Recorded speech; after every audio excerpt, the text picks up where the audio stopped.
अरे कहाँ हुआ रे? हाँ? अरे कहाँ हुआ रे?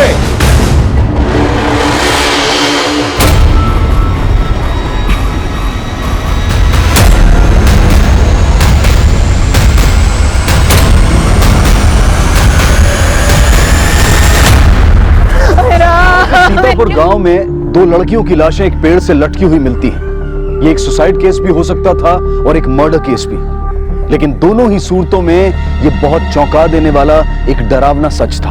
आज की ये कहानी बच्चों और उनके माता पिता सभी के लिए बहुत ही महत्वपूर्ण है, क्योंकि गांव हो या शहर, इस तरह की घटनाएं दिन पर दिन बढ़ती चली जा रही हैं। इसके लिए हम सबको मिलकर इन वारदातों पर रोक लगानी होगी और खासकर माता पिताओं को इसमें खास भूमिका निभानी होगी। आइए देखते हैं हमारा आज का ये केस।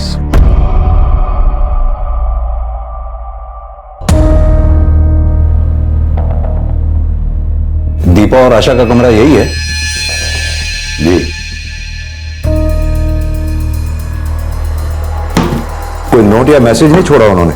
नहीं जी, ये हमारी पत्नी है और वो हमारा बेटा विनोद। आप लोगों ने आखिरी बार दीपा और आशा को कब देखा? कल रात खाना खाने के बाद 10:30 बजे के करीब। सर इनके घर में पीछे की तरफ भी एक दरवाजा है।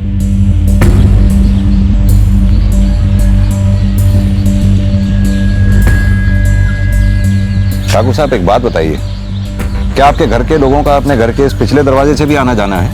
जी, लेकिन बहुत कम। सर ये भी तो हो सकता है कि वो रात को इसी रास्ते से निकली हो और किसी को पता भी ना चला हो। आप लोग अपने आप को क्या समझते हैं? अरे हमारी बिटिया रात को इस दरवाजे से बाहर क्यों जाएंगी? देखिए ठाकुर साहब, मैं समझाता हूं आपको। आप लोगों के बेडरूम घर के आगे की तरफ है और आपके घर का ये पिछला दरवाजा आपके बेडरूम से इतनी दूर है कि अगर कोई आपके घर का सदस्य चुपके से बाहर आना या जाना चाहे तो इस दरवाजे का इस्तेमाल कर सकता है। और यह भी हो सकता है कि दीपा और आशा इस दरवाजे से चुपके से बाहर गई हो कि उसका कोई जानकार इस दरवाजे से अंदर आया हो और उन्हें बाहर ले गया हो। इंस्पेक्टर साहब, इस गांव के मुखिया हैं हम। किसी का मजाल नहीं है हमारे घर की तरफ देख भी ले। आप तो आने जाने का बात कर रहे हैं। तो हो सकता है उन दोनों ने खुद अपनी जान ली हो। कोई टेंशन थी उन्हें? इंस्पेक्टर साहब, हमारे घर में सब कुछ नॉर्मल रहता है, और रही बात घर संभालने की, तो बहुत अच्छे तरीके से आता है हमें। इस हादसे को देखकर तो नहीं लगता ऐसा।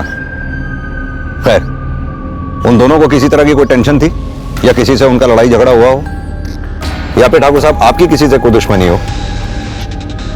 साहब, पानी। कह रहे कोनो काम वक्त पर नहीं करता है। पानी नीचे रख। मुर्गा बने आप। साहब, मुर्गा बन, रख पानी नीचे।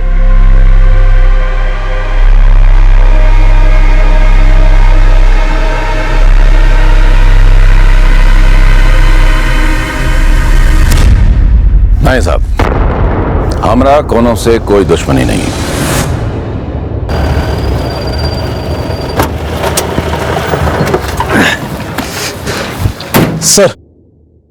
सर ये माया देवी तो अपनी जगह से हिलने का नाम ही नहीं ले रही है। हरदोई थाने फोन करके लेडी कांस्टेबल का स्टेटस मालूम किया, क्योंकि बिना लेडी कांस्टेबल के हम बॉडीज को नीचे नहीं उतार पाएंगे। Right sir. योगेश, ये क्राइम सीन की फोटोग्राफ देखकर ऐसा लगता नहीं कि इन दोनों लड़कियों ने फांसी खुद लगाई होगी। वो कैसे सर? इस पिक को ध्यान से देखो। दोनों के गले में जैसे फांसी लगी हुई है और फंदे पे जो गांठ लगी हुई है, खुद फांसी लगाने वाला इस तरह की गांठ लगा ही नहीं सकता। मतलब ये था, खुद फांसी लगाने वाला पहले रस्सी के एक सिरे को अपना एक हाथ में पकड़ेगा, दूसरे हाथ से वो इस तरह से पेड़ पे डालने की कोशिश करेगा। खुद फांसी लगाने वाला इस तरह से फंदा बनाएगा। ये, अब कुर्सी इधर रखो, यहां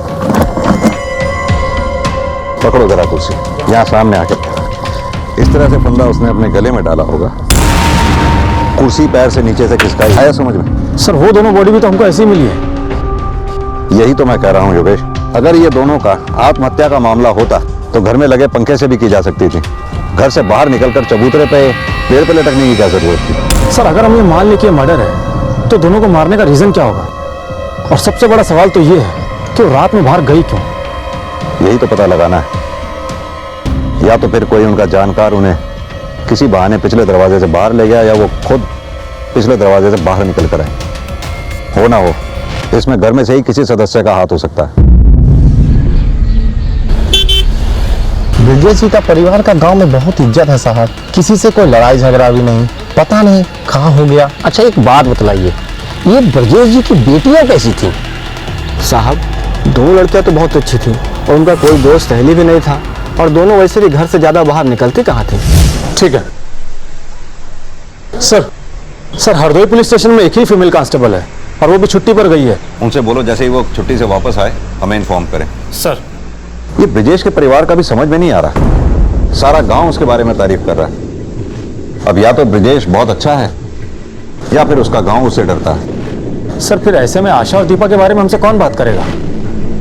कोई तो होगा जो दीपा और आशा से बात करता होगा।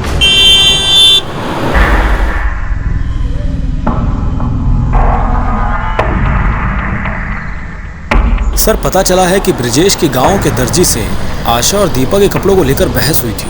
हाँ वो दोनों यहाँ आती थी साहब। क्या है ना, हम ही एक लेडीज टेलर है पूरे गांव में, तो किसी को भी कपड़ा सिलवाना होता है तो हमारे पास ही आती है। ये दीपा और आशा को तो आप जानती ही होंगी, दोनों बातचीत करने में कैसी थी? सोच क्या ही हो क्या बनवाना है? बहुत कुछ सोच कर रखे हैं, तुम देखो। इसको थोड़ा और नीचे कीजिए ना। हाँ इतना कीजिए। अरे बाप रे बाप, तुम पागल हो गई हो, इतना डीप गला पहनोगी? तुम देखो ना हम कितना अच्छा बनवाएंगे इस बार, सब देखते रह जाएगा। दीदी इसको थोड़ा टाइट कीजिए। हाँ दीजिए ना, कीजिए। पगला गई हो तुम, तुम्हारा माथा खराब हो गया, तुम इतना टाइट सूट पहनोगी? तुम देखना अगर अच्छा नहीं लगेगा तो हम बदलवा देंगे, पूरा गाँव देखता रह जाएगा, इतना अच्छा लगेगा। और थोड़ा टाइट कीजिए। हाँ इतना ले जाइए, बस इतना। तुम पिटवा दोगे। देखिए अगर अच्छा नहीं बनेगा तो हम पैसे नहीं देने वाले आपको। और नीचे में लेस लगा दीजिएगा, हम एकदम चाहते हैं कि हम टीवी हीरोइन जैसे दिखे, इसका एकदम चिकना सा पेट और मोर जैसी चाल हो। एक दिन ठाकुर साहब हमारी दुकान पे आए थे। ये क्या भद्दा कपड़ा सी दी है? क्या हुआ ठाकुर जी? आपको पता नहीं चला आपने क्या किया है? हमारा बिटिया लोगों का सूट सिला आपने, इतना छोटा छोटा बाजू, गला इतना लंबा, टाइट कपड़ा, इसको पहन करके गांव में घूमेगा तो नंगा नहीं दिखेगा। कपड़ा जल्दी से ठीक करके घर भिजवाइएगा, नहीं तो दुकान में धुआं भर देंगे, समझ गए ना? ये सब हुआ कब? 4 दिन पहले साहब, जब आशा अपने पति के घर से वापस आई थी। ये आशा शादीशुदा थी क्या? हाँ साहब। तो अपने घर वापस क्यों नहीं गई वो? नहीं पता साहब। कमाल करते इंस्पेक्टर साहब आप। अरे हमारी बिटिया थी, वो कुछ भी पहने, किसी को क्या लेना देना? अरे चुप हो जाइए ना आप लोगों ने हमें पहले क्यों नहीं बताया कि आशा की शादी हो चुकी है? इसमें बताने वाली कौन सी बात थी, सब लोग जानते थे कि वो कुछ दिनों के लिए मायके आई थी। तो फिर आशा के ससुराल से कोई दिखाई क्यों नहीं दिया? आशा का पति कहां पर है? इंस्पेक्टर साहब, अगर आपको जांच ही करना है ना तो बाहर जाके कीजिए ना, कातिल तो आपको बाहर मिलेगा। आप बार बार जैसे घर में घटना घटा है वहीं आ जाते हैं। आप लोगों का कुछ काम है नहीं, बस यही रह गया। करे किसने मंगाया पानी? वो साहब हम जाते हैं। और देखिए इंस्पेक्टर साहब, अगर आपसे ये मामला नहीं संभलता हो तो हमें बता दीजिए, हम कुछ इंतजाम कर लेंगे। देखिए साहब, हमारा परिवार ऐसा ही बहुत मुश्किल से गुजर रहा है। वो देखने में ऊपर से सख्त जरूर है, लेकिन अंदर से बहुत दुखी है। बहुत प्यार करते थे अपने बिटिया से। आप यही जानना चाहते हैं ना कि उस दिन दर्जी के यहाँ से कपड़ा आया तो क्या हुआ? छोड़ ना दीपा, सुन ना, आपसे बात करने दे। अम्मा ये क्या करवा दिया आप हमारा कपड़ा का? हाँ हम ऐसा कपड़ा पहनेंगे? ये ढीला ढाला एकदम झोला माफिक। हाँ अम्मा हम कुछ पूछ रहे हैं आपसे। क्या झोला ही सा? झोले से कपड़ा है, एक नंबर कपड़ा है। गांव की जितनी लड़कियों को देखो सब ऐसे ही कपड़ा पहनती है, और तुम दोनों पे कपड़ा बहुत जचेगा, बहुत, समझी? यही कपड़ा तुम लोग को पहनना है। तुम पहनो ये कपड़ा, समझे? चलो आशा। देख रही हो अम्मा, दिन पर दिन लोगों का नौटंकी बढ़ते चल जा रहा है। ये नहीं पहनेंगे वो पहनेंगे। अरे बाप रे बाप, ए दीपा क्या कर दी? तुम सच में कपड़ा जला दिया। अम्मा को पता लगेगा ना तो तुमको पता नहीं है क्या कर देगी। अब हम इनकी मनमानी नहीं चलने देंगे, हम वही करेंगे जो हमारा मन करता है। क्या हो रहा है ये सब? अरे बोलते क्या नहीं? कपड़ा जला रहे हैं जो आप बिगाड़ के लेकर आए थे।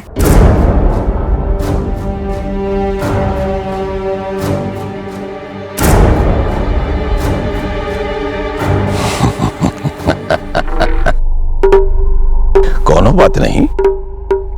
अरे ठाकरों की बिटिया हैं तो खून तो बाल मारेगा ही ना। तुम दोनों दूसरा कपड़ा बनवा लेना, बढ़िया आशा। हाँ, पर पहले जैसा नहीं। हाँ, बस यही सब था हमारे बीच। दीपा की भी शादी हो चुकी थी क्या? हाँ, वो दीपा के लिए भी लड़का देख रहे थे, लेकिन आशा की शादी पहले तय हो गई तो पहले कर दी। और ये आशा की ससुराल कहां पर है? बलियापुर। सुनील आप ही हैं? हाँ सर। सुनील, हमें आपकी बीवी आशा के बारे में आपसे कुछ बातें करनी है। आशा क्या हो सर? क्यों, आपको नहीं पता? आपकी बीवी आशा अब नहीं रही। क्या?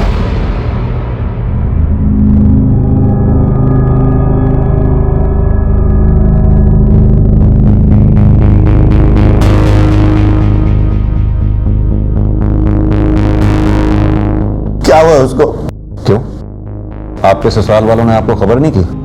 नहीं सर। दरअसल हमें दीपा और आशा की लाशें गांव में पेड़ से लटकी मिली।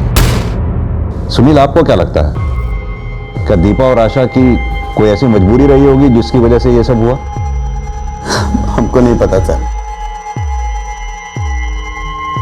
लेकिन अभी 2-3 दिन से हमारी बात भी नहीं हो रही है। क्यों? अब क्या बताएं सर, जब से ब्याह की आई थी ना, सारा घर सर पे उठा रखा था। जब देखो हमसे और हमारे बेटे से लड़ती ही रहती थी। गरम गरम पूरी, छोला के साथ पूरी बहुत अच्छा लगता है। और हमारी बड़ी अम्मा तो एक नंबर छोला बनाती हैं। उसको धीमा धीमा आके पकाएगा ना तो बहुत अच्छा बनता है, हबर दबर करेगा ना तो तुम सब गड़बड़ हो जाता है। हाँ। अरे हाँ हाँ, सिर्फ तुम्हारी बड़ी माँ ही तो छोले बनाती है, हमें थोड़ी कुछ करना आता है। अरे हमें और भी काम होते हैं, समझी तुम, ऑफिस भी जाना होता है। जब देखो बड़ी माँ बड़ी माँ बड़ी माँ। माँ जी, आप ना हमारी बड़ी अम्मा के बारे में कुछ मत कहिए। हम तीनों भाई बहन को ना अकेले पाला है उन्होंने, और ये ना कोई आसान काम नहीं होता है। अरे तुम्हारी बड़ी माँ ने तुम तीनों भाई बहनों को पाला है तो हमने भी पाला है।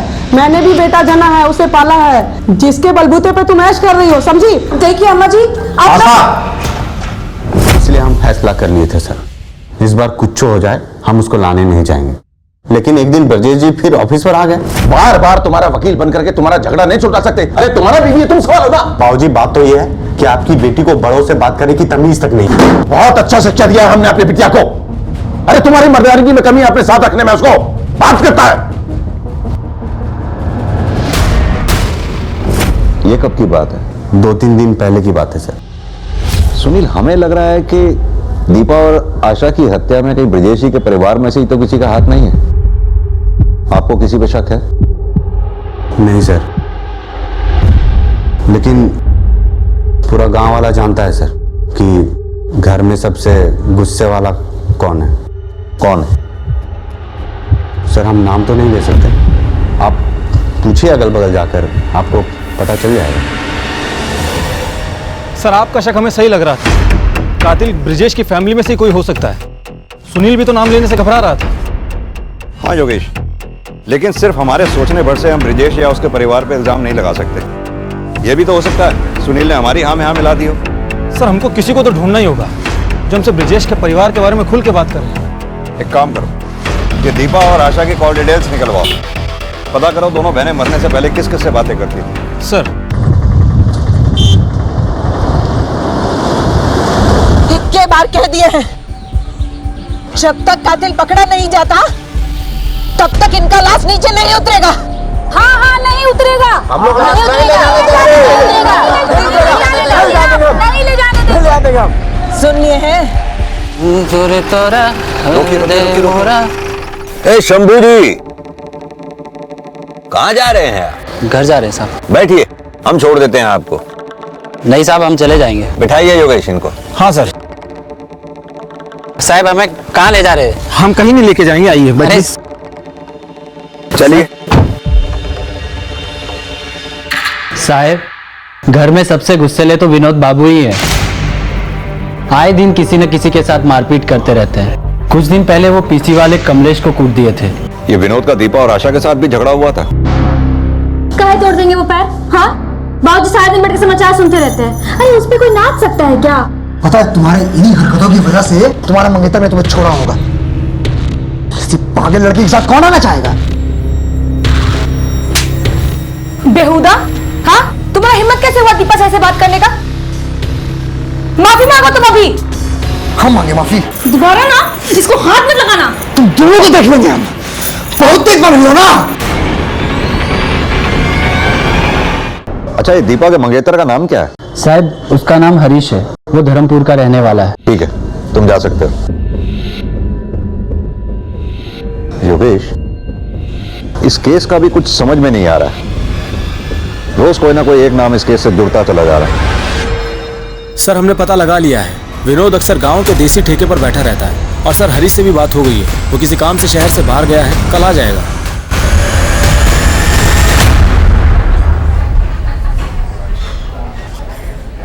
सर पूरा विनोद।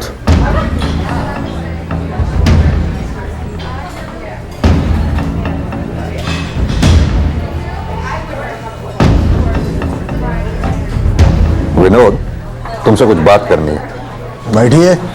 यहाँ बात नहीं कर सकते हैं, बहुत शोर है। कोई चिल्लम चिल्ली नहीं। बहुत रौब है तुम्हारा। ठाकुर है इंस्पेक्टर साहब, कुछ कर सकते हैं। कुछ भी, जैसे पीसीओ वाले को मारना, यहाँ तक कि अपनी दोनों बहनों का कत्ल तक कर देना। लगता है आपको कोनो गलतफहमी हो गया है। कमलेश कान भरा है आपका। कमलेश ने हमें कुछ नहीं बताया। हमें पता चला था कि तुम दोनों के बीच में झगड़ा हुआ था। हाँ, लेकिन उसके पीछे एक कारण था। क्या देख रहे हो बे? इधर क्या हुआ?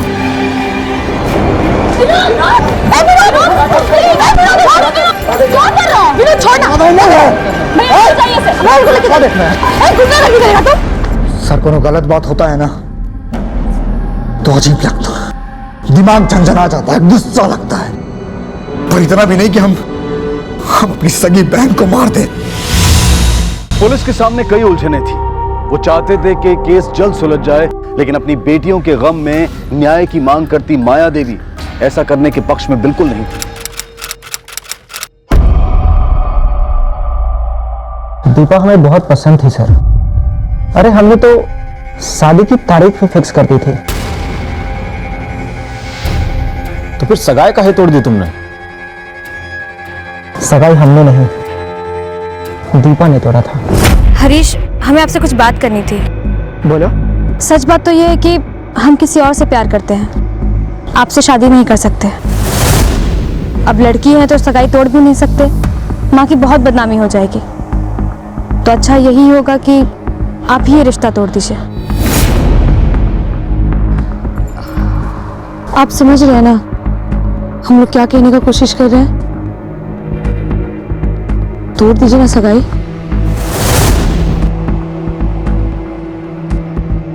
यही सच है सर। तो ये बात देवकी जी ने हमसे काहे छुपाई? अरे लड़की वाले हैं ना, और बदनामी से बचने की कोशिश तो सभी करते हैं। अच्छा, दीपा जिस लड़के से प्यार करती थी उसका जिक्र किया था उसने कभी तुमसे? नहीं सर। सर दीपा और आशा के कॉल रिकॉर्ड्स में सब कुछ नॉर्मल है। उस रात को 11 बजे उन्हें किसी का फोन नहीं आया था। एक बात और सर, आशा जब अपने ससुराल में थी तो वहां से दीपा को सुनील के मोबाइल से कॉल आते थे। हाँ, तो हो सकता है उसे आशा फोन करती हो। और सर कभी कभी तो लेट नाइट पर भी फोन किए गए हैं। बहनें भले कितनी क्लोज क्यों ना हो, लेकिन रोज रात को इतनी क्या बातें होगी करने के लिए? योगेश, ये भी तो हो सकता है कि दीपा को कॉल आशा के ना आकर के आशा के हस्बैंड सुनील के आते हो, और अभी तक हम गलत डायरेक्शन में जा रहे थे। हो सकता है आशा को दीपा और सुनील के बारे में पता चला हो और दीपा और आशा के बीच में इस बात को लेकर झगड़ा हुआ। इस झगड़े के दौरान दीपा का खून हो गया हो। सर सुनील और दीपा के बीच में अगर अफेयर था भी तो मिलते तो जरूर होंगे। एक काम करो, सुनील के ऑफिस जाकर पता करो, क्या सुनील रोज ऑफिस आया करता था या फिर उससे ऑफिस में कोई मिलने आया जाया करता था। Okay sir. सर एक बात और, कि दीपा ने पिछले हफ्ते किसी मनीराम नाम के आदमी को कॉल किया था, भी 4 से 5 बार। योगेश, मनीराम कहीं वही आदमी तो नहीं जिसका जिक्र करके दीपा ने हरीश से सगाई तोड़ दी थी? ये कॉल रिकॉर्ड्स में मनीराम का एड्रेस कहां था?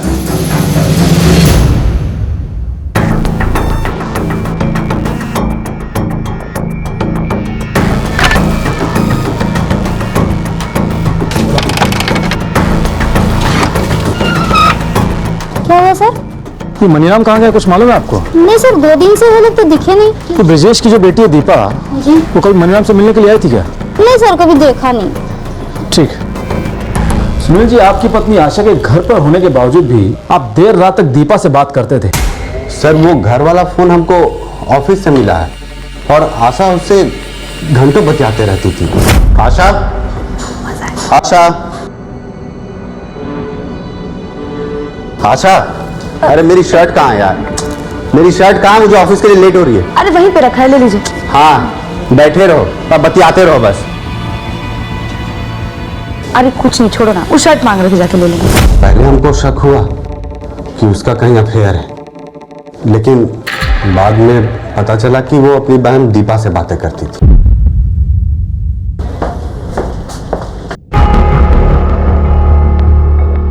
तो सुनिए। जी सर। ये सुनील डेली ऑफिस आते हैं क्या? जी सर, हर रोज आते हैं। अच्छा, इनसे कभी कोई लड़की मिलने आई है क्या? नहीं सर, आज तक कोई लड़की तो नहीं आई इनसे मिलने। सर, ये भी तो हो सकता है कि सारा काम हरीश ने किया हो। सर, दीपा ने सगाई तोड़ी थी तो हरीश का ईगो हर्ट हुआ था, तो उसने दीपा को मारना चाहा और बीच बचाव में आशा आ गई और उसी बीच बचाव में आशा भी मारी गई। योगेश, फिलहाल तो तुम साइबर सेल वालों से कहो कि वो मनीराम के फोन को ट्रेस करें। जैसे ही उसके बारे में कुछ पता चले हमें इन्फॉर्म करें। सर, बलियापुर थाने से एक महिला पुलिस मिल गई है। गुड।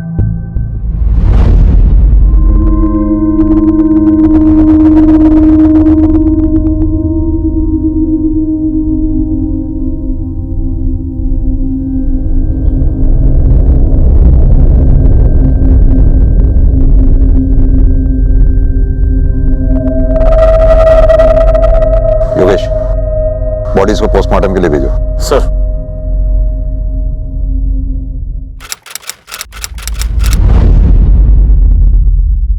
सर, हमें आपसे कुछ बात करनी है। सर, ये हरीश है, दीपा का मंगेतर। क्या बात करनी है हरीश? सर, अब तक तो मैं दीपा और आशा के मौत की वजह से चुप बैठा था, लेकिन अब हमें हमारे गहने वापस चाहिए। कैसे गहने? जो गहने हमने सगाई के वक्त दीपा को दिए थे। तो ये बात तुम हमसे क्यों कह रहे हो? जाकर ब्रजेश और उनके परिवार से कहो। हम उनके घर गए थे, लेकिन वे कह रहे हैं कि गहने उनके पास है ही नहीं। एक काम करो, उन गहनों की रसीद या लिस्ट वो हमें दे दो। ठीक है सर।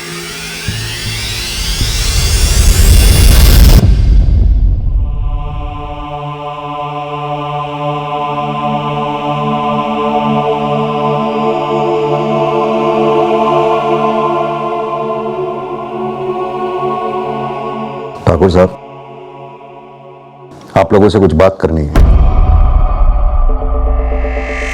माया देवी दिखाई नहीं दे रही। वो अपना मायके गई हैं, उनकी तबीयत ठीक नहीं थी। दरअसल हरीश ने कंप्लेंट लिखवाई है। दीपा की सगाई में जो उसने गहने दिए थे आप लोग उन्हें लौटा नहीं रहे। इंस्पेक्टर साहब, हमने हरीश को कितनी दफे समझाया था कि दीपा के पास कोई गहना वहना नहीं था। सर, ये हरीश झूठ काहे बोल रहा है हमसे? योगेश, ऐसा भी तो हो सकता है कि दीपा ने ये बात अपनी फैमिली से छुपाई हो। एक काम करो, तुम्हारे पास मोबाइल में उन गहनों की जो तस्वीरें हैं उन्हें आसपास के ज्वेलर्स को दिखाओ। हो सकता है ऐसे गहने उनके पास बिकने के लिए आए हो। सर। अच्छा सुनिए, अभी हाल फिलहाल में आपकी दुकान पर कोई कंगन बेचने के लिए आया था क्या? हाँ सर। कंगन दिखा सकते हैं? हाँ जरूर।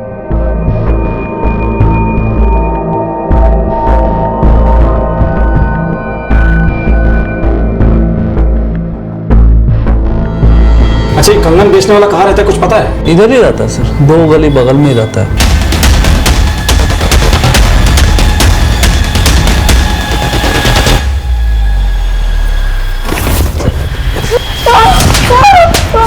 तुमको तो हम थाने में कंगन पहनाएंगे। चल बोल।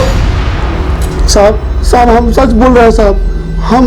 हम उन दोनों लड़कियों को नहीं मारे हैं साहब। हाँ, उन दोनों लड़कियों को गहने छुपाते जरूर देखे थे साहब हम।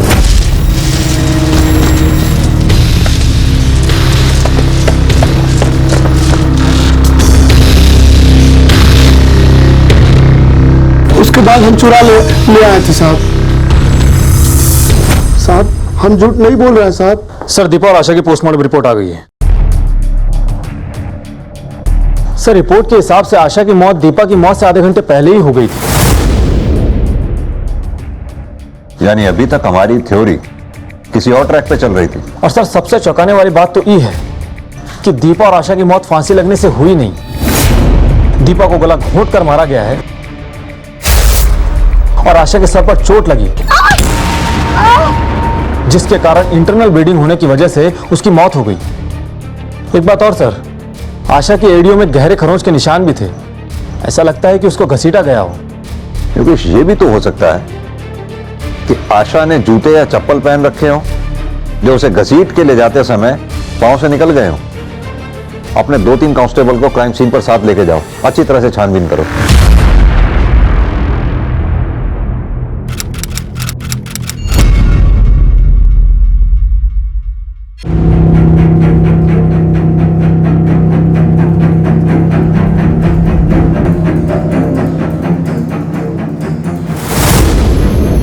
सर, यहाँ एक चप्पल मिला है।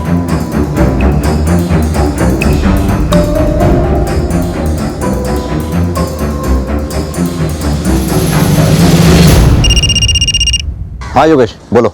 सर क्राइम सीन से थोड़ी दूरी पर हमें एक चप्पल मिली है। ऐसा लगता है कि ये चप्पल दोनों लड़कियों में से किसी एक की हो सकती है। वो चप्पल फॉरेंसिक टीम को भेजो, शायद कोई फिंगरप्रिंट्स मिले। ठीक है सर। मनीराम के कॉल डिटेल से कुछ पता चला? हाँ सर, फोन ऑफ करने से पहले मनीराम ने लखनऊ में इस नंबर पर बात की थी। ये नंबर सर। नंबर बोलो। 7898 56523। हेलो जी, मेरी बात मनीराम से हो सकती है? जी होल्ड करिए, बुलाता हूं। योगेश, लखनऊ पुलिस से फौरन कांटेक्ट करो, उन्हें ये नंबर सेंड करो। उनसे कोई नंबर जिस भी एड्रेस पर रजिस्टर्ड है वहां से मनीराम को अरेस्ट करें। सर। साहब, मैंने उन दोनों को नहीं मारा साहब। वो हम पता लगा लेंगे। पहले तुम ये बताओ कि दीपा तुम्हें इतने कॉल क्यों किया करती थी? वो मैं आपको नहीं बता सकता सर। कहीं ठाकुर साहब को पता चल गया तो वो मुझे नहीं छोड़ेंगे सर। ठाकुर साहब के हाथ तो तुम तब लगोगे जब हम तुम्हें छोड़ेंगे। क्या चक्कर था दीपा के साथ तुम्हारा? कोई चक्कर नहीं था सर। दीपा एक दिन मेरे दुकान पे आई थी। हमको ना मुंबई का 2 टिकट चाहिए था। मुंबई का? किस तारीख का? अगले हफ्ते का कोई भी तारीख चलेगा हमको। किस नाम से बनानी है? दीपा और आशा। ठीक है, हो जाएगा। ये हमको कब तक मिल जाएगा? कल मिल जाएगा। दीपा ने टिकट की टाइम और डेट कंफर्म करने के लिए मुझे 3-4 बार कॉल किया था और जब टिकट बन गया तो मैं उसे देने ठाकुर साहब के घर गया था। बड़ी मालकिन, बड़ी मालकिन, कहाँ है? ये टिकट है। टिकट है? किसका? आशा और दीपा का। दीपा और आशा का? कहाँ का? बंबई का। दीपा और आशा मुंबई जाएंगी? मार कह रही हैं? बुड़बक हो का? कपाल में भूसा भरे हो? ये सब करने से पहले हमसे पूछ नहीं सकते थे? अरे तो उन्होंने बोला तो मैंने करा दिए। अब करा दिए तो करा दिए। सुनो, ये बात किसी से नहीं बोलिएगा, समझ गए? अब जाइए यहाँ से। ठीक है। जब आशा और दीपा की लाशें मैंने पेड़ से लटकी हुई देखी तो मैं समझ गया कि ये भागने की प्लानिंग कर रही थी, तो इनके घर वालों ने इन्हें मार डाला।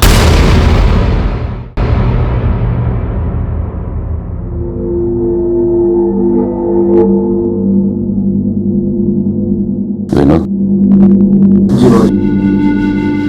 भाभी को फोन लगा और बोल के बच्चियों का आखिरी बार आकर के मुख दर्शन कर ले। माया देवी जी, आपसे एक काम था। बोलिए ना। ये एक एप्लीकेशन है, इस पे आपके साइन चाहिए थे। क्या लिखा है इसमें? इसमें लिखा है कि आपने हमें लाशों को उतारने की मंजूरी दे दी है और आपकी मंजूरी से ही लाशों का पोस्टमार्टम किया जाएगा। हमारा तबीयत ठीक नहीं चल रहा है और इस पे हम ज्यादा पढ़े लिखे भी नहीं हैं। ये दस्तखत करने आता नहीं है हमको। कोई बात नहीं, अंगूठा लगा दीजिए। जी।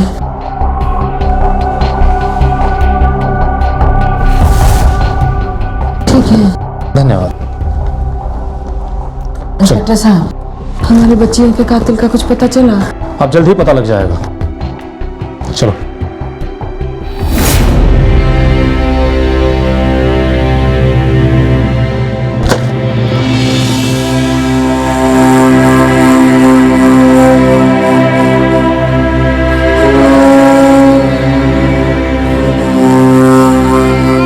की तबीयत अभी तक ठीक नहीं हुई है। उनके बड़े भाई ने अभी फोन पे बताया मुझे, और ये भी कहा है कि डॉक्टरों ने उन्हें और आराम करने को कहा है।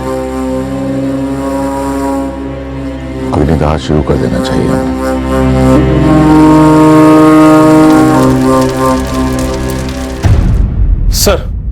सर माया देवी के फिंगरप्रिंट की रिपोर्ट। सर आशा की चप्पल पर जो फिंगरप्रिंट हमें मिले थे वो माया देवी के फिंगरप्रिंट से मैच कर गए हैं। लगता है माया देवी से मिलने का समय आ गया।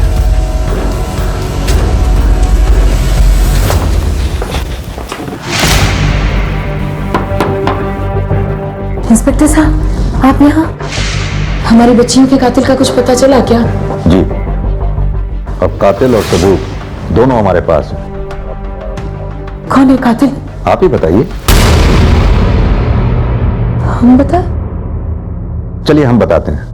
आशा की चप्पल पर पाए गए फिंगरप्रिंट्स आपके फिंगरप्रिंट से मैच कर गए।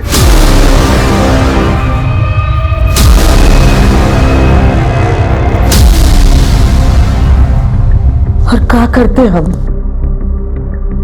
दोनों मिलकर परिवार का इज्जत मिट्टी में मिला दे रहे थे।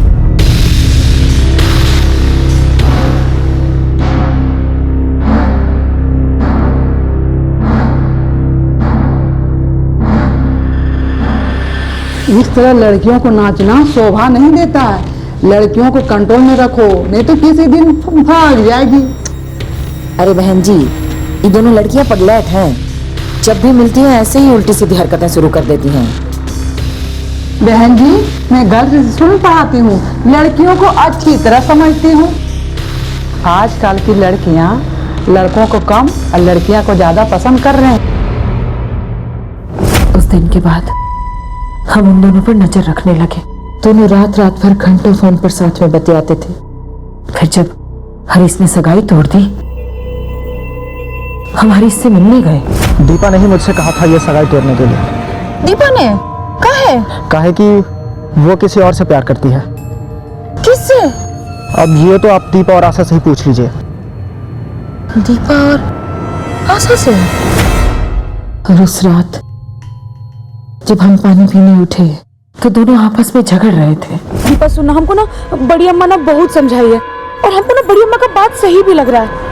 तुम जाना मुंबई, हम नहीं जाना चाहते। हमको ना नहीं बनना हीरोइन। हम ना यही पे सुनील के साथ रह के ना अपना घर और बसाना चाहते हैं। आशा तुम्हें क्या बोल रहे हैं? हम हमारे लिए अपनी सगाई तोड़ दिए, गहना छुपाए, ताकि हम दोनों मुंबई में अच्छे से रह सके और हीरोइन बन सके। हम जानते हैं रे, तुम ना बहुत कुछ किया हमारे लिए। तुम जाओ ना मुंबई, हम ना यही रहना चाहते हैं। हमको नहीं जाना। आशा, तुम ऐसे कैसे कह सकती? तुम्हारा मतलब ही कैसे हो सकती है? आशा मैं कुछ नहीं पता, तुमको जाना पड़ेगा हमारे साथ।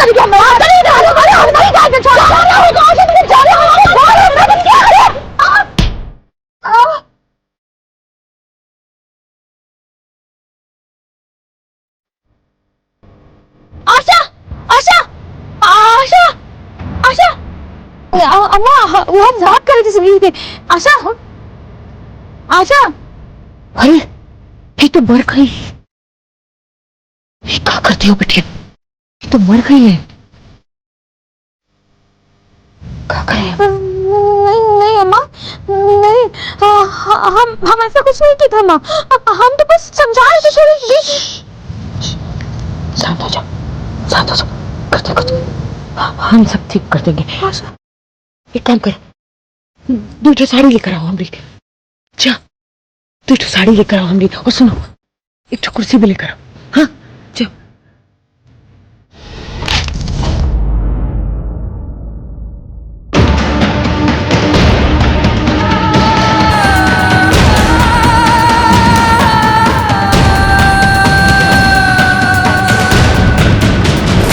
इसीलिए हमने उन्हें मरने के बाद भी पेड़ पर सड़ने दिया।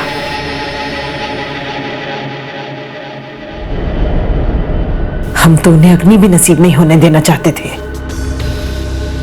ऐसी औलादों के साथ ऐसा ही होना चाहिए। उन दोनों को जान से मारने की बजाय अगर प्यार से समझाया होता तो वो दोनों जिंदा होती। ले चलो।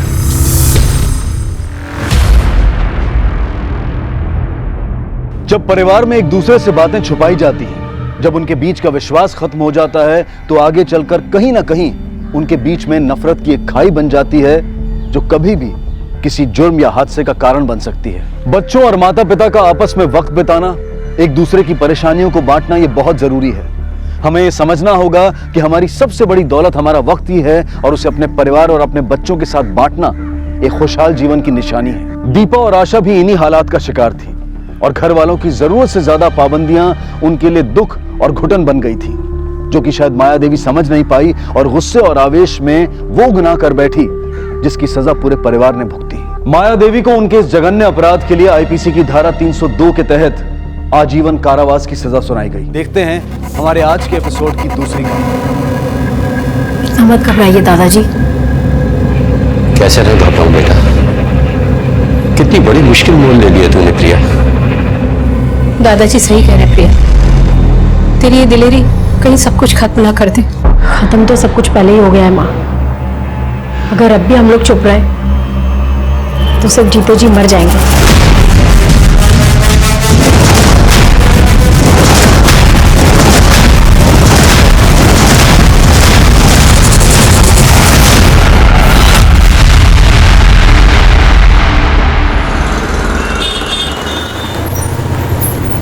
ले आ गया।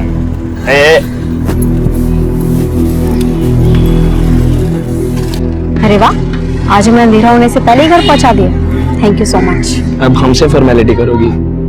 अच्छा, वो प्रताप भैया से बात की? नहीं, वो भैया कल शॉप के रेनोवेशन में बिजी थे। कल पूजा है ना, तो उसके बाद ही बात करके देखेंगे। हम जाए? अच्छा प्रिया, एक मिनट। वो बोलने में अच्छा तो नहीं लग रहा, लेकिन पेट्रोल का टंकी खाली होने वाला और जेब में सिर्फ 50 रुपया है। तुम्हारे ऐसे हालात देखकर पता नहीं प्रताप भाई हम दोनों की शादी के लिए मानेंगे कि नहीं। अरे तुम टेंशन मत लो यार, मेरा एक अच्छा नौकरी लगने वाला है, फिर हम तुम्हें किसी भी चीज का कमी नहीं होने देंगे। ठीक है, मैं चलती हूँ।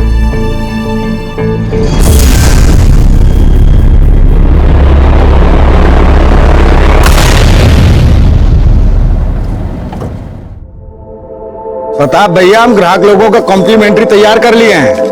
250 ग्राम के डब्बे में 200 ग्राम लड्डू भरे हैं। देखे दादाजी आपने, पुराने चावल का कलाकारी चोर चोरी से जाए पर हेरा फेरी से नहीं। चलो 250 ग्राम पूरा करो। हाँ बहू। माँ का फोन है? हाँ, दीजिए मुझे। माँ कब तक आएंगे आप लोग? बस बेटा, प्रिया तैयार हो रही है, नवीन के आते ही हम लोग निकल जाएंगे। अरे नवीन है कहाँ? तुमको फिल्म दिखाना पड़ेगा गरिमा, हमारा टेस्ट समझने के लिए। अगर हमारे साथ शादी करना है ना, तो फॉर्मूला समझना जरूरी है। अच्छा, हमारे फॉर्मूले के चक्कर में शादी से पहले ही हम प्रेग्नेंट हो जाएंगे। हर मर्ज की दवा है हमारे पास, 72 घंटे के अंदर खा लेना, ठीक है?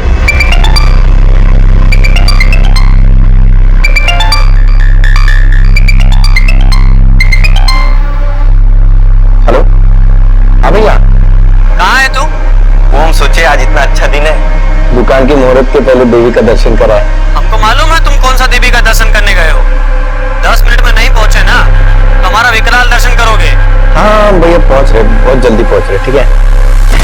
नवीन का इंतजार करोगे तो सुबह से शाम हो जाएगी। पूजा शुरू करते हैं, आता रहेगा वो। हाँ। अरे तुम अपने दीदी जीजा जी को नहीं बुलाओगे तो क्या हम नहीं आएंगे? हाँ, वैसे भी तुम लोगों के बिना परिवार अधूरा ही है। पर निमंत्रण फिर भी नहीं दी। अरे जीजा जी, अपनों को निमंत्रण दिया जाता है क्या? वही तो हम कह रहे हैं प्रिया। पापा के जाने के बाद दुकान का तो कबाड़ा ही हो गया था, पर अब तो दुकान काफी अच्छा जमा ली हो प्रताप। अब तो बिक्री बहुत होगी।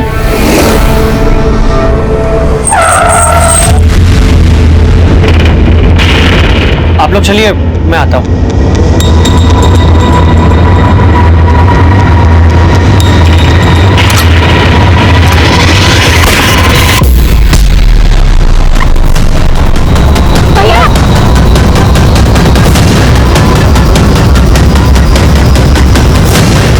भैया, नमस्कार, मैं senior inspector Abhimanyu Jindal, crime petrol Dastak में आप सभी का स्वागत करता हूं। यह केस मेरे लिए और भी चैलेंजिंग था, क्योंकि मेरी ही टीम का एक सदस्य इस केस में शहीद हुआ था और मेरी ही टीम के पुलिस वाले शक के दायरे में भी थे।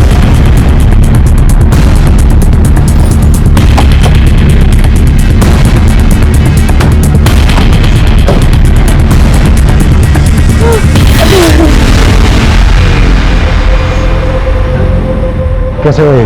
किसने चलाई गोली? साहब हम तो अंदर थे, हमने कुछ नहीं देखा। कैसे हुए?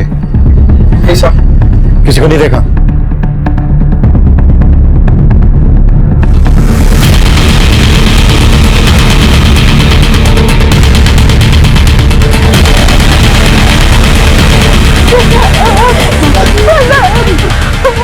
कोई कुछ नहीं बोल रहा सर। ताला लगाए बैठे हैं सब लोग जुबान पे। राणा ही सबकी जबान पर ताला लगा कर गया हो। उसके डर की वजह से कोई कुछ नहीं बोल रहा। फैमिली भी डर रही है उससे।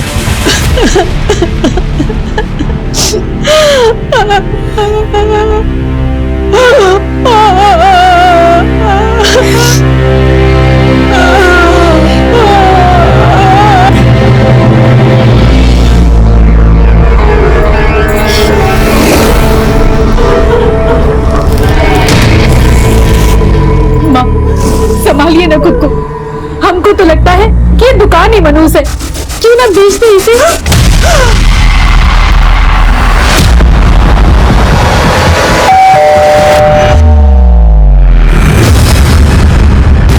ब्रिजमोहन जी, हम अच्छी तरह से जानते हैं कि आपके पोते प्रताप पर गोली राणा ने चलाई। कोई डर की वजह से सामने नहीं आ रहा है, गवाही नहीं दे रहा है।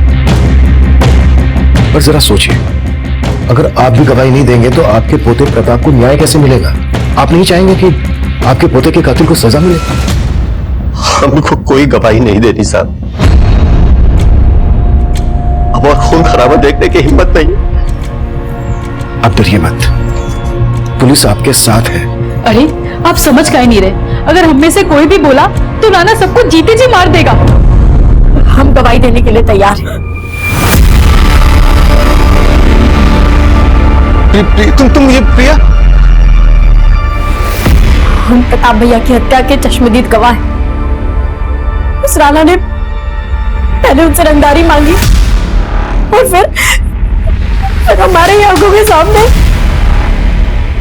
भरोसा कीजिए हम पर। अब आप समझ लीजिए कि राणा के लिए रेस्टोरेंट निकल चुका है।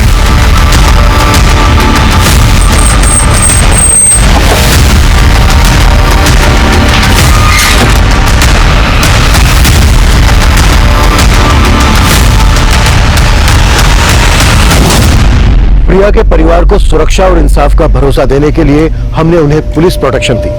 हमने हमारी ही टीम के 2 कांस्टेबल नीतीश पांडे और अरविंद उपाध्याय को उनके घर पर तैनात कर दिया।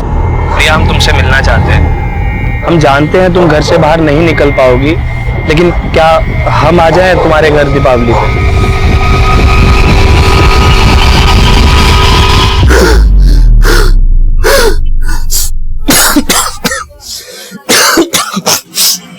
अरे अरे अरे, काहे छींक छींक के प्रदूषण कर रहे हो? अरे हम काहे का प्रदूषण कर रहे हैं? इधर हमारी सांस रुकी हुई है और तुम प्रदूषण कर रही हो। तो अब क्या तुमको ऑक्सीजन चढ़वाएं? हमको ऑक्सीजन तभी मिलेगा जब तुम अपने मायके से हिस्सा लोगी। तुमको मालूम है हमारे ऊपर कितना कर्जा है? तुम्हारा कर्जा ना तुम खुद देखो।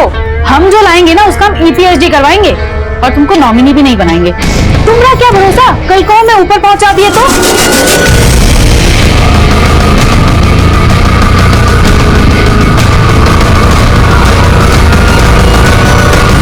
अच्छा मौका मिल गया ना तुम्हें शादी के बाद टालने का।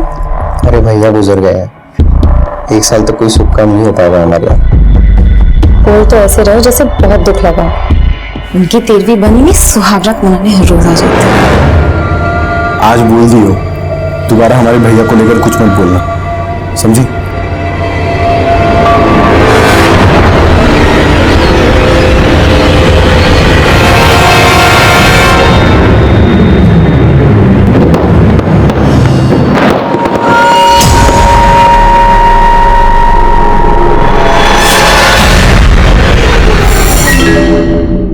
त्योहार के दिन आंसू नहीं बहाते बहू। माना प्रताप हमारे साथ नहीं है, लेकिन प्रिया ने दिखा दिया बेटी बेटों से कम नहीं। दादाजी, हमको पता है कि आप सभी को हमसे बहुत शिकायतें रही हैं, लेकिन अब हम बदल गए हैं। वो तो वक्त ही बताएगा बेटा। वक्त अच्छा ही होगा माँ। मैंने नवीन को सब कुछ समझा दिया है। मैं और नवीन मिलकर पापा की दुकान फिर से चलाएंगे और देखना प्रताप भैया का सपना जरूर पूरा होगा। आई प्रॉमिस दीदी।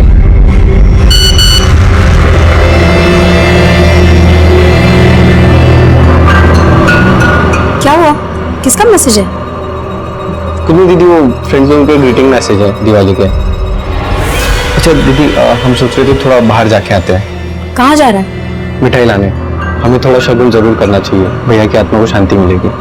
आते हैं। Happy Deepavali. Same to you.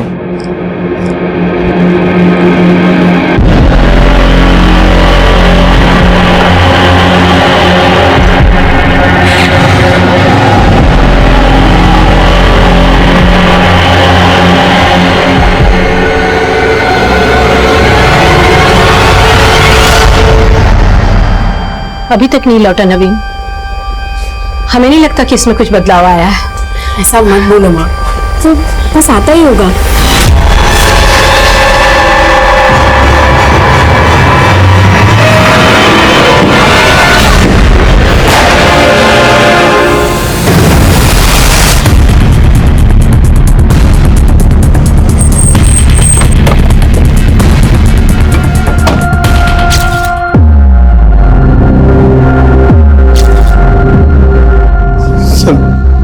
जब हम गए थे तो माँ, दीदी और दादाजी और आपके 2 कांस्टेबल ड्यूटी पे थे सर। लेकिन जब हम वापस आए तो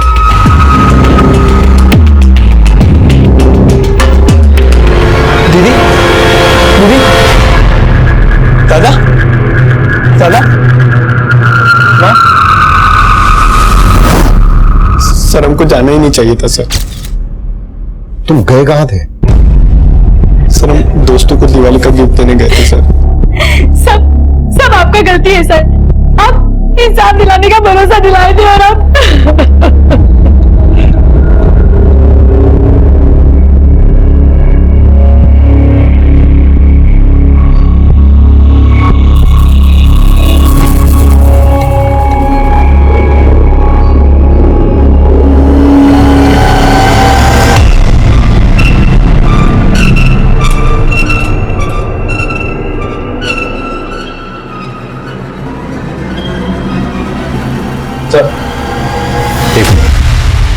घर में लूटपाट हुई है और कांस्टेबल अरविंद गायब है। उसका फोन भी नहीं लग रहा।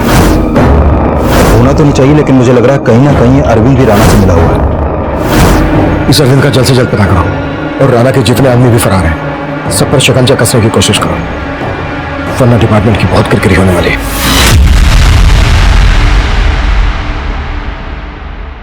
बोलो अनिल, इंफॉर्मेशन पक्की है तो बोल दो था।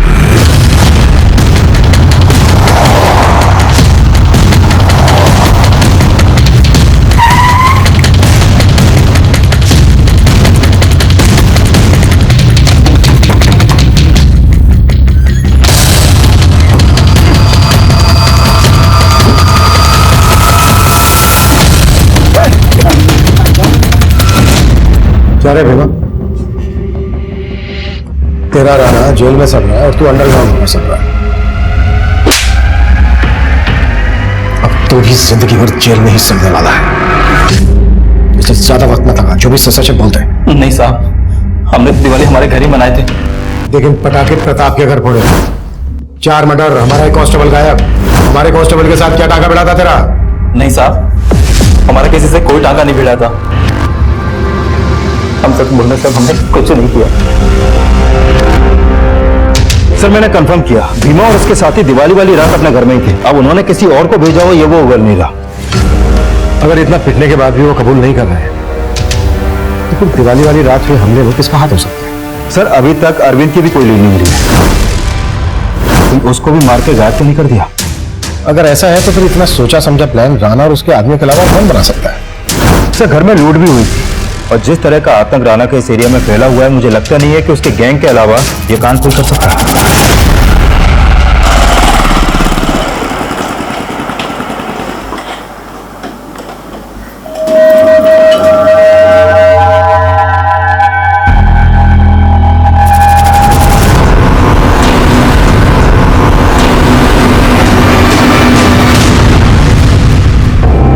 कांस्टेबल अरविंद के गायब होने के बाद मीडिया फिर से हमारी ईमानदारी और काबिलियत पर सवाल खड़े कर रही थी।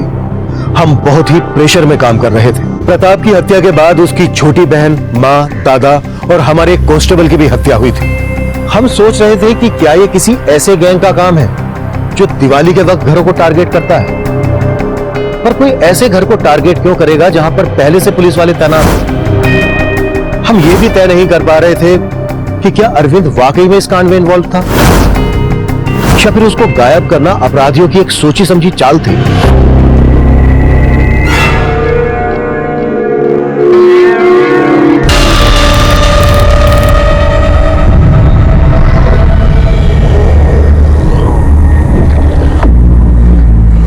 गहने दिखा के काहे हमको जला रही हो?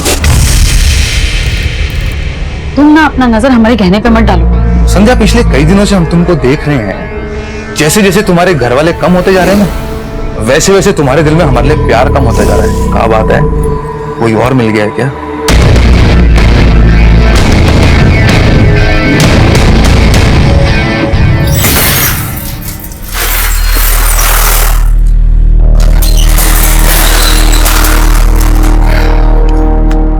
मनोहर भैया, आपने बहुत सही निर्णय लिया दोबारा दुकान खोल के। पूरा बाजार खुश है और अब तो कोई रंगदारी लेने भी नहीं आता है। अगर ऐसा रहा ना तो हम बहुत मुनाफा कमाएंगे। सर,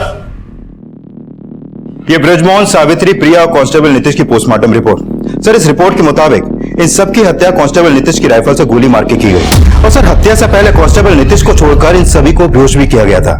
सर, इन सबके फूड पाइप में उसी मिठाई के ड्रेसेस मिले हैं जो मिठाई का डिब्बा हमें इनके घर से मिला था। मारने से पहले बेहोश किया गया और कांस्टेबल अरविंद गायब। सर, अरविंद अभी कहां है, इसका कोई लीड नहीं मिल पा रहा और ऐसा भी कोई लीड नहीं मिला जिससे पता चले कि अरविंद की राणा या उसके किसी आदमी से कोई सांठगांठ हो। ये सांठगांठ यादव परिवार की किसी जान पहचान वाले से जुड़ी हो सकती है जो दिवाली की रात नशीली मिठाई का डब्बा लेकर यादव चला गया।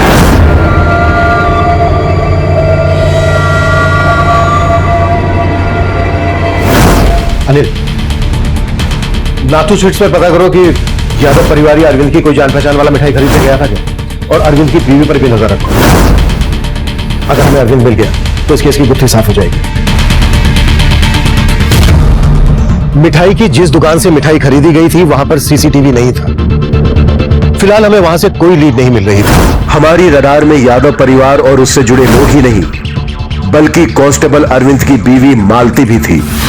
और अब ऐसे अपराध की योजना बनाई जा रही थी जिसकी हमने कल्पना तक नहीं की थी।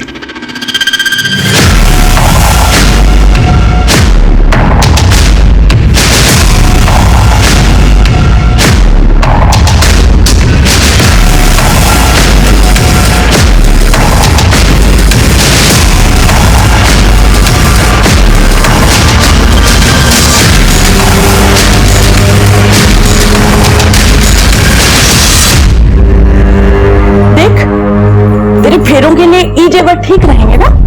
कितना सुंदर है। और जयमाल के लिए ये दूसरा सेट भी है। तुम्हारे लिए इतना सब खर्चा कर रहे हैं और तुम अभी भी मुंह फुला के बैठी हो। देखियो जाके कौन आया है।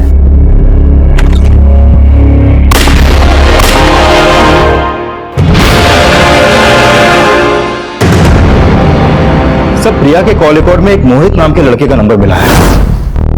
मोहित और प्रिया की फोन पर काफी बात होती है और दिवाली वाले दिन इस मोहित को प्रिया के घर में जाते हुए भी देखा गया है। ये प्रिया और प्रताप का सपना था, ये कहने का नाटक बंद कर। तू क्या चीज है, हम अच्छे से जानते हैं। आप क्या हो दीदी, हमको भी पता है। आप तो चाहते थे कि घर और दुकान दोनों बिक जाए। कम से कम ऐसे वक्त में तो थोड़ी शर्म कर लो आप। बेशरम तू शर्म कर। यादव खानदान की बेटी है हम। उस घर में, उस दुकान में हमारा बराबर का हिस्सा है। जब तक बंटवारा नहीं हो जाएगा तेरे जीजाजी भी इस गले में बैठेंगे। माना कि प्रिया के घर वाले हमारी शादी के खिलाफ थे, लेकिन प्रिया हमसे बहुत प्यार करती थी। प्यार करती थी या फिर तू ब्लैकमेल कर रहा था उसे? अरे साहब, आप क्या बात कर रहे हैं साहब? प्रिया तेरे अकाउंट में पैसे जमा क्यों करती थी? बिना शादी के दहेज मांग रहा था उससे? नहीं सर, हम जरूरतमंद थे इसलिए प्रिया से उधार ले रहे थे। और उसे मारने के बाद उधार चुकाने का टेंशन खत्म। दिवाली के दिन उसके घर गया था ना तू? गया था ना? हाँ सर, वो प्रताप भैया की हत्या के बाद से हम उससे मिल नहीं पा रहे थे, इसलिए हमने सर प्रिया से रिक्वेस्ट की थी उसके घर जाने के लिए। और सर बस मिलने गए थे उससे। कौन हो तुम? सर हम दोस्त हैं प्रिया के। क्या बात? सर वो आने दीजिए। सर हम बस 15-20 मिनट रुके और वहां से निकल गए। नाथू स्वीट्स का डब्बा देने गया था ना तू? नाथू स्वीट्स? इतना शाना मत बन। दिन में गया तो मशीनी मिठाई देने और रात को गया मर्डर करने। शेबोर किसके कहने पर किया ये सब? और हमारे कांस्टेबल अरविंद से क्या कनेक्शन है तेरा? नहीं सर, ऐसा कुछ नहीं है जैसा आप सोच रहे हैं सर। और सर मैं तो उसके घर पे कोई मिठाई भी नहीं लेकर गया था सर। हाँ सर, हम मोहित को जानते हैं। मोहित और प्रिया दीदी का अफेयर था और प्रिया दीदी मोहित के साथ शादी भी करना चाहती थी, लेकिन प्रताप भी और घर वालों को मोहित पसंद नहीं था। क्यों पसंद नहीं था? सर मोहित कमाता नहीं है और संध्या दीदी की तरह प्रिया दीदी की शादी घर वाले ऐसे लड़के के साथ नहीं करना चाहते थे। ऐसे लड़के से? ऐसे लड़के से क्या मतलब है तुम्हारा? सर संध्या दीदी ने आलोक जीजा के साथ लव मैरिज की थी और जीजा कभी काम कर ही नहीं पाया, जबकि प्रताप भैया ने कितनी बार उनका काम सेट करने के लिए उनको पैसे भी दिए थे। अगर तुम्हारे घर वाले प्रिया और मोहित के रिश्ते के खिलाफ थे तो फिर दिवाली वाले दिन मोहित तुम्हारे घर क्यों गया? सर मोहित हमारे घर पे? हाँ, दिवाली वाले दिन मोहित को तुम्हारे घर जाते हुए देखा गया था और दिवाली की देर रात तक तो तुम अपनी फैमिली के साथ थे। हाँ सर, लेकिन दिन में मोहित हमारे घर पे आया था इसके बारे में हमको नहीं पता सर। शायद हम वहां पे थे ही नहीं उस वक्त। सर अदना बाग के घर में 2 मर्डर हुए हैं। उस घर के पड़ोसी ने अभी कंट्रोल रूम में कॉल किया था।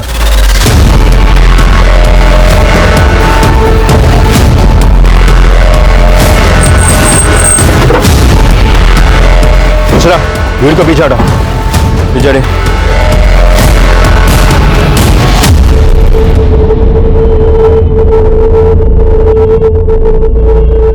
अनिल देखो कुछ मिलता है क्या?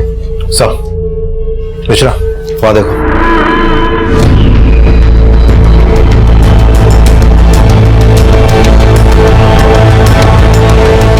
यहां भी फैमिली को शूट किया गया और घर में लूट भी हुई है। आपका मतलब यादव परिवार पे हुआ अटैक का इस परिवार पे हुए अटैक से कोई ना कोई कनेक्शन है? हो सकता है। इस फैमिली के बारे में पता करते हैं। सर ये लोग 3-4 महीने पहले यहाँ रहने के लिए आए थे और साथ में उनकी बेटी भी रहती थी। 10 दिन के बाद उसकी शादी भी होने वाली थी। बेटी अभी कहाँ है? सर वो तो कुछ आइडिया नहीं है मुझे। नाम क्या बेटी का? सोनाली। नंबर है उसका आपके पास?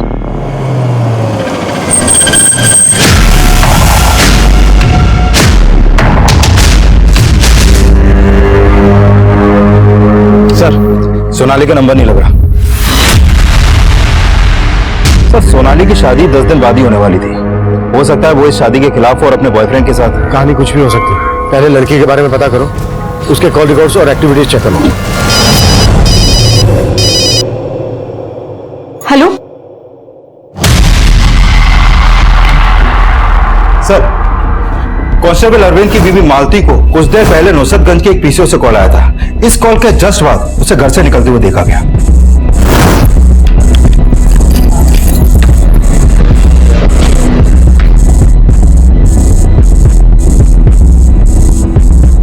और अपने घर से फिर वो नुसरतगंज की तरफ गई। हो सकता है वो कॉल उसे अरविंद ने किया और वो वहां अरविंद से मिलने गई।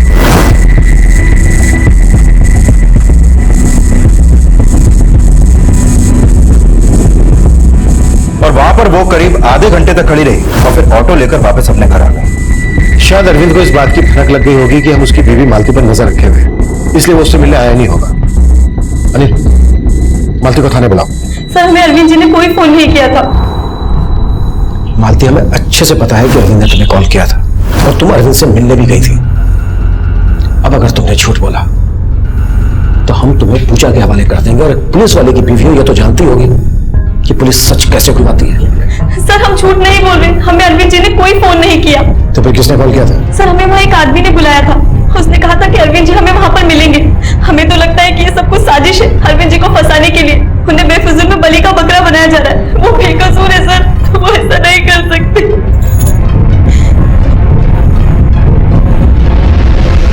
सर उस पीसीओ के आसपास तो कोई सीसीटीवी नहीं मिला। मैंने पीसीओ वाले से भी सख्ती से पूछताछ की, उसे अरविंद का फोटो भी दिखाया, लेकिन उसने वहां पर अरविंद को देखा ही नहीं। अगर उसने अरविंद को नहीं देखा तो फिर पीसीओ से कॉल किसने किया होगा? सर कुछ पता नहीं चल पा रहा। सर कहीं ऐसा तो नहीं कि अरविंद को गायब करके वाकई में कोई साजिश कर रहा है? कहानी कुछ भी हो सकती है। अगर इसमें अरविंद इन्वॉल्व है तो डेफिनेटली वो अकेला तो होगा नहीं। कॉल तब आया जब मोहित हमारी कस्टडी में था। कहीं ऐसा तो नहीं है कि मोहित से हमारा ध्यान हटाने के लिए कोई चाल हो? इनसे मोहित तो कुछ नहीं उगल रहा है, लेकिन से मोहित के अलावा प्रिया की बड़ी बहन संध्या और उसके जीजा आलोक के बारे में नवीन ने जो कहानी सुनाई उसमें सच्चाई तो है।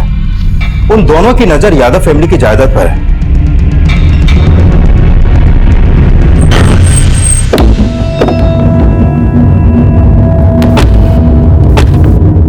सर यादव खानदान की बेटी हैं हम, थोड़ा सोच समझ के बोलिए। जायदाद के लिए हम अपनी फैमिली का बुरा चाहेंगे? बुरा तो हुआ है उनके साथ, और अगर हमें पता चला कि सब हम क्या आपको खूनी नजर आते हैं? और अगर बाकी लोगों को किसी ने मरवाया तो इस सबके पीछे नवीन होगा और कोई नहीं। बहुत ही कमीना है हमारा छोटा भाई। और वो मनोहर, वो भी कोई कम नहीं है। हमें तो लगता है कि ये सब दोनों ने मिलके किया है।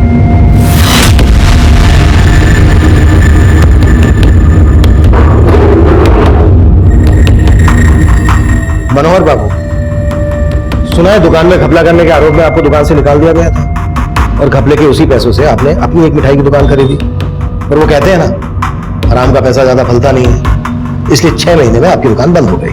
अरे क्या कह रहे हैं साहब? अगर हम हेरा फेरी करते तो प्रताप भैया हमें दोबारा अपनी दुकान में काहे रखते? यही चूक तो हुई प्रताप से, उसने अपनी फैमिली के खिलाफ जाकर तुझे काम पे रखा, और प्रताप के मरते ही उसकी फैमिली को खत्म करके उसके धंधे को हड़पने का तूने प्लान बना दिया। साहब ये तो गलत इल्जाम लगा रहे हैं हमारे ऊपर। माना कि हम गले से हाथ साफ करते थे, लेकिन बंदूक से खून खराबा ये हमारे बस की बात नहीं साहब। लेकिन हाँ, ये काम अगर कोई कर सकता तो शायद नवीन बाबू कर सकते हैं। मालूम था मुझे तो यही नाम लेगा। साहब हम ऐसे ही थोड़ी ना बोल रहे हैं, आए दिन उनका सुबह शाम तक फोन बजा करता था और चुप चुप के बातें करते थे साहब। आप लोगों के डर से किसी को बोल रहे थे कि हम नया नंबर लेंगे।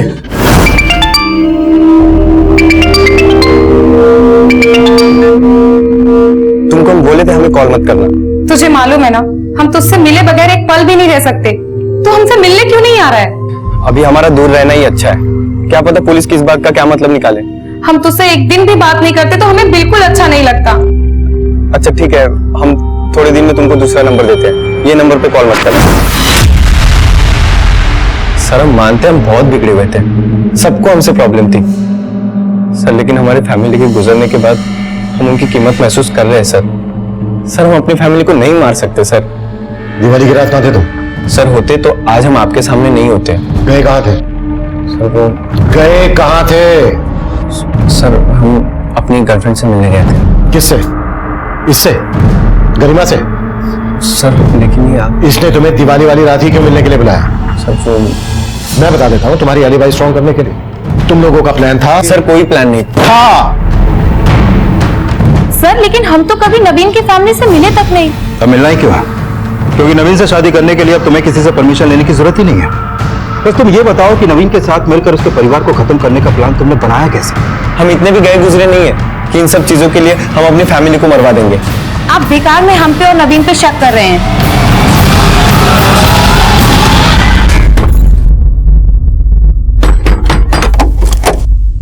कहाँ गए थे? तुमको क्या लगता है तुम्हारे कहने से कि हम दुकान संभालेंगे? मनोहर समझा हमको। तो कहाँ मुंह मार के आ रहे हो? सर बैलिस्टिक रिपोर्ट आ गई है और कंफर्म हो गया है कि सोनाली के पेरेंट्स को उसी राइफल से शूट किया गया जो कांस्टेबल अरविंद और नीतीश को दी गई थी। इसका मतलब हमारा अंदाजा बिल्कुल सही था, प्रताप की फैमिली का मर्डर करने वाला इस फैमिली से कनेक्टेड है। लेकिन सर सोनाली और उसकी फैमिली का यादव फैमिली से कोई कनेक्शन दिख नहीं रहा है। लेकिन किलर का कनेक्शन है, और कांस्टेबल अरविंद अभी तक नहीं मिला। अब अरविंद का मिलना हमारे लिए और ज्यादा जरूरी हो गया है। लेकिन सर अभी अरविंद कहाँ है इसका कोई लीड नहीं है हमारे पास।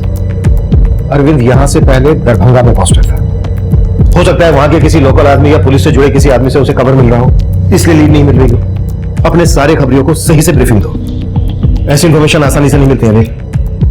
Right sir.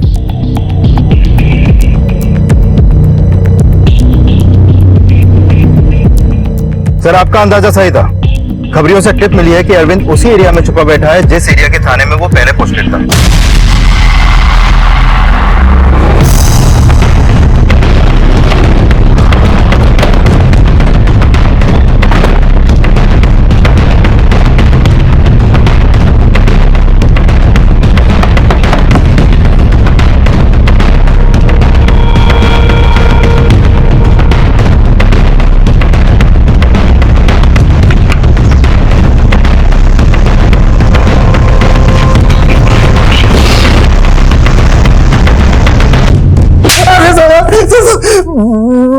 किसी से कोई रिश्वत नहीं लिया सर। उन मर्डर से मेरा कोई लेना देना नहीं है सर।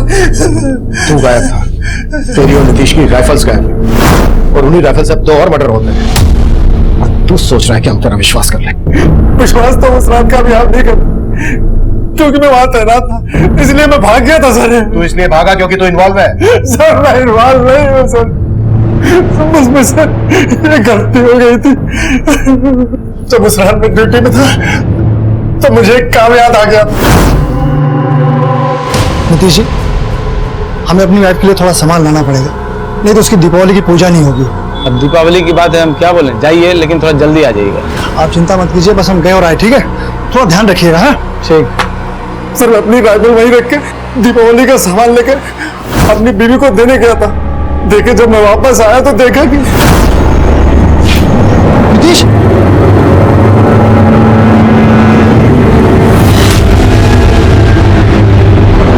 सर वो कुछ समझ में नहीं आ रहा था, मैं घबरा के भाग गया। सर बाद में एहसास हुआ कि आपको फोन कर लिया होता तो अच्छा होता। फिर फोन करने की मुझ में हिम्मत नहीं हुई सर, क्योंकि आप इस सफाई पर बिल्कुल भी यकीन नहीं करते। यकीन तो मैं अब भी नहीं कर रहा हूँ। सर अगर यकीन नहीं हो रहा तो आपका जितना मारना है मार दीजिए सर, मुझे बता दीजिए सर। चल हट, उठाओ इसको।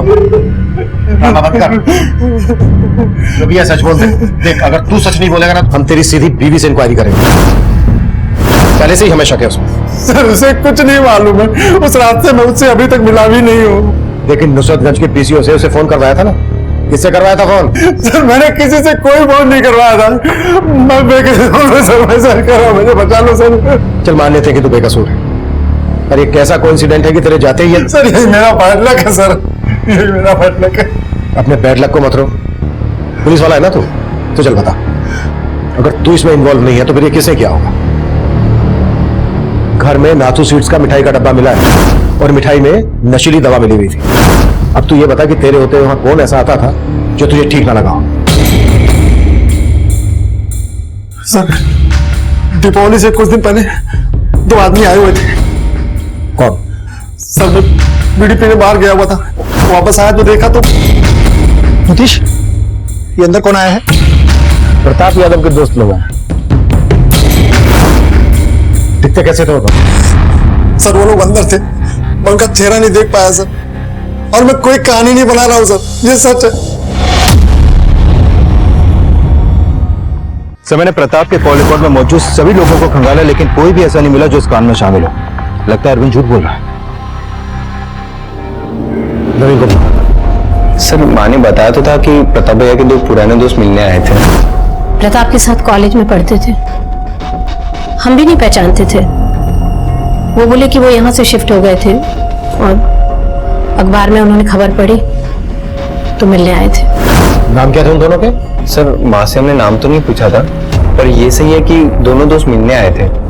पर सर आप ये सब क्यों पूछ रहे हैं? सर मैंने सोनाली के कॉल रिकॉर्ड चेक किया। सोनाली के फोन पे कार्तिक नाम का लड़का लगातार कॉल कर रहा था, और सोनाली के गायब होने के बाद से इसका फोन भी बंद है। और सब पता चला है कि ये कार्तिक हिस्ट्री शीटर बबलू से काफी टच में था। बबलू तो काफी दिनों से अंडरग्राउंड है ना? हाँ सर, लेकिन खबरियों को इसका पता करने के लिए बोल दिया। अरविंद बोल रहा था कि प्रताप के घर उसके 2 दोस्त मिलने आए थे। ये कार्तिक और बबलू उसके दोस्त होंगे? सर प्रताप की इमेज काफी साफ सुथरी थी और उसके बारे में हमने पता भी किया। तो लगता नहीं है कि बबलू और कार्तिक का उससे कोई कनेक्शन होगा। नुसरतगंज के पीसीओ और नाथू स्वीट्स पर इन दोनों के फोटो दिखाओ, हो सकता है इन दोनों को वहां दिखा गया है, और पता लगाओ कि बबलू कहां है इस वक्त। Okay sir. अरे तुम्हारी बकवास नहीं सुननी मुझे, जल्दी से कोई मंदिर में हमारी शादी का इंतजाम करो। अरे बबलू बेटा, सोनाली खानदानी लड़की है, बगैर शादी करे इसको टच करना नॉट राइट। अरे पगला गए हो क्या? लड़की को मंदिर में लेके आएंगे तो दोनों फंसेंगे। हम पंडित का इंतजाम करते हैं, उसी घर में फेरे ले लेना, ठीक है? चलो ठीक है। सर बबलू और कार्तिक नाथू स्वीट्स पे देखे गए थे। वहां पे काम करने वाले वर्कर्स ने इनके फोटोज को आइडेंटिफाई किया। सर इन्होंने ही वहां से मिठाई खरीदी, और पता चला है कि नुसरतगंज के पीसीओ से कॉल बबलू ने किया था। सर बबलू का टिप तो नहीं मिला है, लेकिन कार्तिक के घर का पता चला है।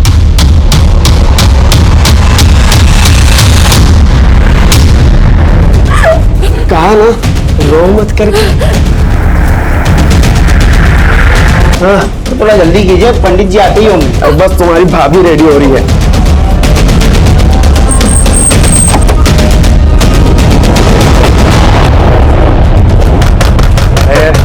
आ गए।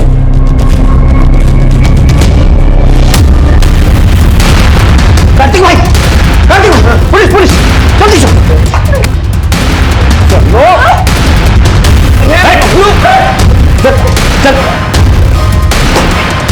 अनिल आलोक ऊपर देखो सर, पूजा लेके जाओ।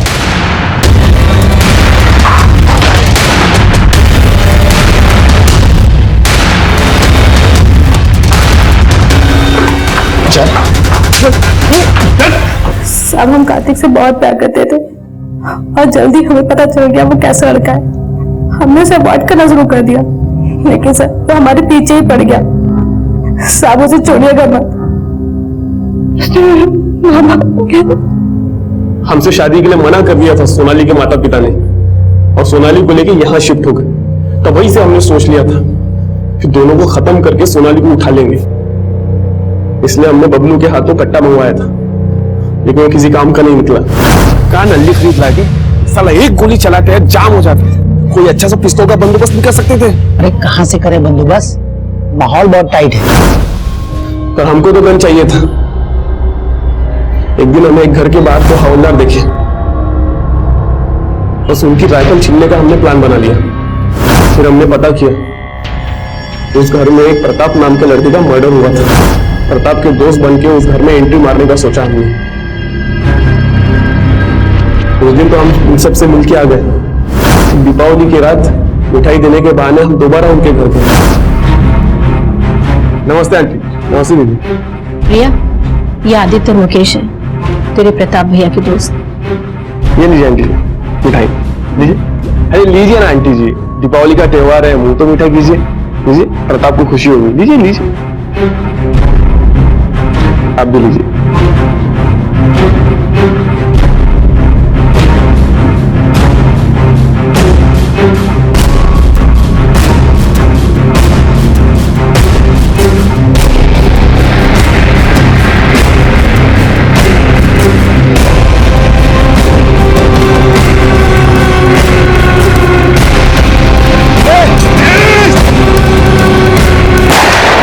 कांड के बाद हमें पता चला कि आप एक हवलदार पे शक कर रहे थे, लेकिन हमको तो सोनाली के घर पर अटैक करना था।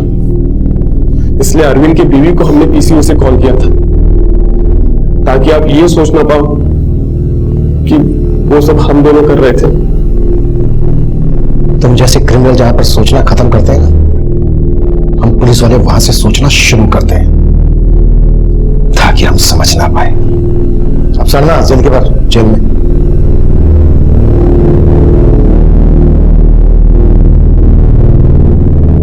प्रताप की फैमिली की हत्या में जहां हम महावीर राणा जैसे अपराधी और लूट करने वाले गैंग की इन्वॉल्वमेंट की थ्योरी बना रहे थे, वहीं निकलकर सामने ये आया कि ये कांड एक सिरफिरे आशिक ने किया। प्रताप का मर्डर महावीर राणा ने ही किया।